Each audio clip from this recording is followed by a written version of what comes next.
Hello मेरे प्यारे दोस्तों, आप सभी को मेरे यूट्यूब चैनल कहानी का खजाना में स्वागत करती हूँ। आई होप आप सभी लोग खुश होंगे, स्वस्थ होंगे। चलिए दोस्तों, आज आप सबको मैं एक नई कहानी सुनाती हूँ। गांव में मेरे घर के सामने एक दोस्त था। उसकी बहन मेरी बहन की सहेली बन गई और वह मेरे घर आने लगी और किसी न किसी बहाने मुझसे बात करने लगी। मेरा नाम विजय कुमार है, उम्र 30 साल। मेरा रंग साफ और मेरी हाइट 5 फुट 8 इंच है। मैं यूपी के एक छोटे से गांव का रहने वाला हूँ। ये कहानी 6 साल पहले की है। मेरे घर के सामने एक परिवार रहने के लिए आया। घर परिवार में 5 लोग थे, माता पिता, एक भाई और 2 बहन थी। दोनों बहनें अपने भाई से बड़ी थी। छोटी वाली का नाम कावेरी था। दोस्तों, थोड़ा सा समय निकालकर इस कहानी को अंत तक जरूर सुने। दोस्तों, आप लोग चैनल को सब्सक्राइब करना भूल जाते हैं। दोस्तों, आप सबसे रिक्वेस्ट है कि चैनल को एक सब्सक्राइब करें और वीडियो को एक लाइक करें। दोस्तों, आप लोगों की एक लाइक और सब्सक्राइब से बहुत ही मोटिवेशन मिलती है कि हम ऐसे ही कहानियां आप सबके समक्ष प्रस्तुत कर पाए। दोस्तों, हम बहुत ही मेहनत से कहानी लिखते हैं। आशा करती हूँ कि यह कहानी आप सबको पसंद आएगी। चलिए अब कहानी में आगे बढ़ते हैं और आपको यह कहानी सुनाते हैं। कावेरी के भाई से मेरी दोस्ती हो गई थी, जिसकी वजह से मैं कावेरी के घर जाने लगा। कावेरी मुझे पसंद करने लगी थी और वह मुझसे बात करने के लिए हमेशा मौके की तलाश में रहती थी। कावेरी मुझसे बात करने से पहले मेरी बहन से दोस्ती कर ली। मेरी बहन से मिलने के बहाने कावेरी मेरे घर आने लगी और किसी न किसी बहाने मुझसे बात करना शुरू कर देती थी। एक दिन मैं अपने घर से कहीं जा रहा था और कावेरी मेरे ही घर की ओर आ रही थी। रास्ते में उसने मुझे रोका और मुझसे बोली, मुझे तुमसे कुछ बात करनी है। मैंने उसे कहा, बोलो क्या बात है। तब उसने कहा, नहीं तुम नाराज हो जाओगे, और वो चली गई। शाम को जब वो मुझसे मिली तो उसने फिर कहा उसे मुझे कुछ बात करनी है। मैंने बोला, जो भी बात है बताओ तो। उसने मुझसे वादा कराया कि मैं उसकी बात से नाराज नहीं होऊंगा और ना ही किसी को बताऊंगा। मैंने वादा किया कि मैं किसी से कुछ नहीं बताऊंगा और कहा कि तुम मुझ पर विश्वास कर सकती हो। तब उसने कहा कि मैं तुमसे प्यार करती हूँ और उसके बाद वो वहां से भाग गई। शाम को जब मैं उसके घर गया तब उसके घर पर कोई नहीं था। मुझे देखकर वो मुस्कुराते हुए मेरे पास आई और मुझसे पूछने लगी, मैं आपको पसंद हूँ या नहीं। मैंने उसे बताया, मैं भी तुम्हें बहुत पसंद करता हूँ। इतना सुनकर वो खुश हो गई। थोड़ी देर मैं उसके घर पर रुका और उसके बाद मैं उसके घर से वापस चला आया। अगले दिन जब मैं उसके घर गया, उसके घर पर कोई नहीं था। तब वो दौड़ कर मेरे पास आई और मुझे अपने गले से लगा लिया। उसके गले से लगते ही मेरे शरीर में अजीब सी हलचल होने लगी। मेरे पूरे शरीर में गुदगुदी सा होने लगा। मैं अपनी लाइफ में फर्स्ट टाइम किसी लड़की के गले लगा था। उसके बाद मैं वापस अपने घर आ गया और मैं कमरे में जाकर उसके बारे में सोचने लगा। अगले दिन जब मैं उससे मिला तो उसने मुझे एक चिट्ठी दिया। मैंने चिट्ठी लेकर जैसे ही अपने जेब में रखा तब तक उसका छोटा भाई आ गया और मुझे मार्केट चलने के लिए पूछने लगा और मैं उसके साथ मार्केट चला गया। मार्केट में उससे अलग होकर चिट्ठी को अपने जेब से निकालकर पढ़ने लगा। उसमें लिखा था कि उसे एक मोबाइल चाहिए जिससे वो मुझसे बात कर सके। मैं मार्केट में एक सिम कार्ड लिया और घर आकर अपनी पुरानी मोबाइल में सिम को लगाकर कावेरी को दे दिया। कावेरी का भाई ज्यादातर मेरे साथ सोता था। उस दिन भी वो मेरे साथ सोया था। रात को लगभग 12 बजे मेरे नंबर पर कावेरी का कॉल आया। उसने मुझे मिलने के लिए मेरे बगीचे में बुलाया।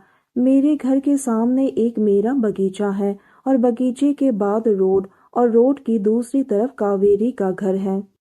मैंने फोन काट कर उसके भाई को देखा तो वो गहरी नींद में सो रहा था।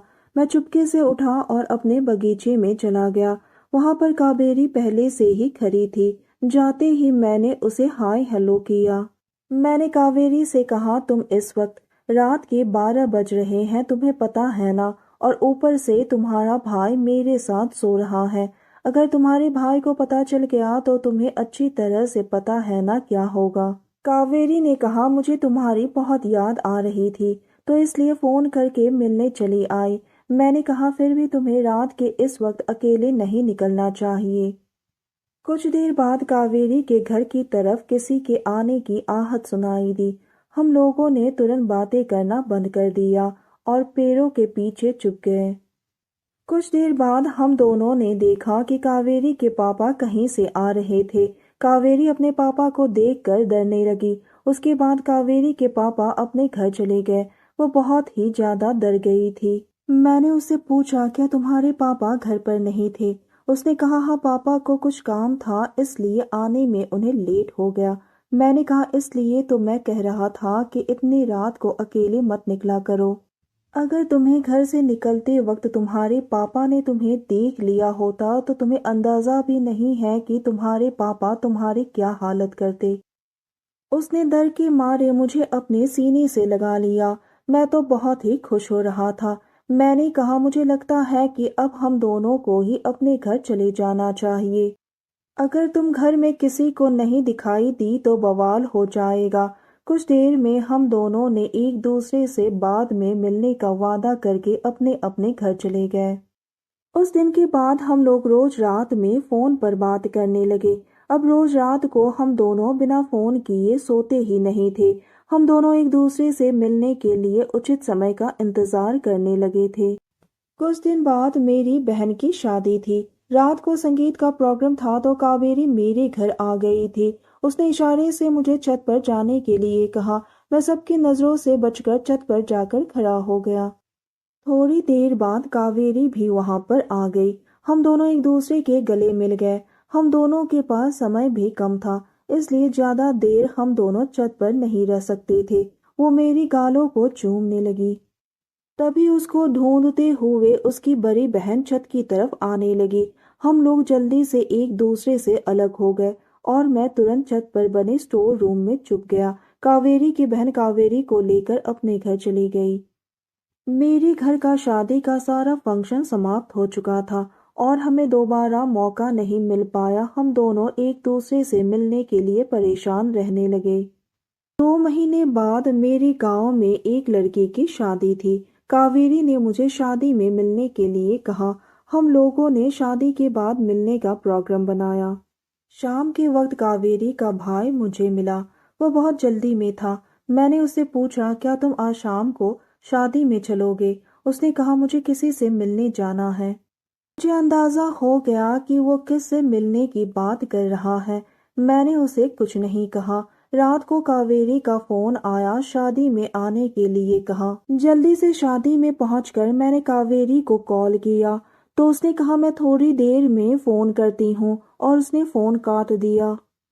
जयमाला के वक्त जब स्टेज पर नजर गई तो मैंने देखा कि दुल्हन के साथ कावेरी लाल रंग की खूबसूरत साड़ी में खड़ी थी। उसे साड़ी में देखकर मैं तो मदहोश ही हो गया था। मेरा मन करने लगा कि मैं स्टेज में जाकर उसी से शादी कर लूं। स्टेज पर जयमाला का प्रोग्राम खत्म होने के बाद मैं खाना खाने चला गया। जब मैं खाना खा रहा था तभी कावेरी ने मुझे फोन किया और मुझे पास ही के खेत में बुलाया। सभी की नजरों से बचते हुए मैं खेत के पास चला गया। खेत में पहुंचा तब तक वो भी वहां पहुंच गई। उस समय खेतों में सरसों बोया गया था। मैं उसे लेकर सरसों के खेत के बीच में चला गया। हम दोनों वहां बातें ही कर रहे थे तभी मुझे कावेरी का भाई दिखाई दिया किसी और लड़की के साथ। उसने भी हम दोनों को देख लिया।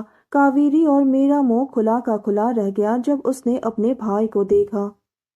मैंने अपना माथा पकड़ते हुए बोला, हे भगवान, ये हम दोनों के साथ क्या हो रहा है? बगीचे में जाओ तो पापा आ जाते हैं, छत पर जाओ तो बहन आ जाती है और खेत में जाओ तो भाई मिल जाता है।